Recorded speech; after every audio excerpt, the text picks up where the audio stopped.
પાકિસ્તાન તો પ્રભુ હવે આપણો દીકરો છે એ ભલે કહીએ આ પાકિસ્તાનની તાકાત શું આપણે હળમાન ઉપર જેટલો તેલ શનિવારના ચડે ને એટલો તો એના ઓલા શાકમાં ન જતો જુનાગઢથી નવાબો વયા ગયા અહીંયા અને તું હજી ક્યાં જુનાગઢ અમારું જ્યારે આવતો ખરો ખબર પડે જી બાબુ, ખાસ કરીને દેશની એકતા, દેશની સુરક્ષાની જ્યારે વાત આવે ત્યારે આપ હંમેશા અડીખમ રહેતા હોય છો, નિવેદન પણ આપતા હોય છો ખુલીને. ઘણી વખત એવું બને છે કે પાકિસ્તાનના વિદેશ મંત્રાલયમાંથી કે કોક ને કોક વારે વારે એવા નિવેદનો, વચ્ચે પણ વર્ષો પહેલાં નિવેદન આવ્યું હતું કે ભાઈ જુનાગઢ અમારું છે. આવા જ્યારે નિવેદનો પાકિસ્તાન તરફથી કરવામાં આવતા એને કઈ રીતે જોવું?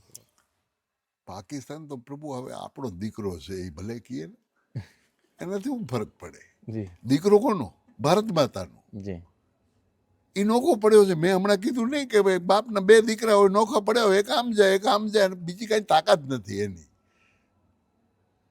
આ પાકિસ્તાનની તાકાત શું આપણે હળમાન ઉપર જેટલો તેલ શનિવારના ચડે ને એટલો તો એના ઓલા શાકમાં ન જતો હોય, રોજ વઘાર કરતો હોય ને એમાં ન જાય.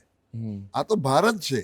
જી અને એ વચમાં એક બોલ્યો તો નેતા હતો વડાપ્રધાન વાનો કે આ જુનાગઢ અમારું છે. હવે જુનાગઢ શું તારું છે? જુનાગઢથી નવાબો વયા ગયા અહીંયાથી અને તું હજી ક્યાં જુનાગઢ અમારું જ્યારે આવતો ખરો ખબર પડે?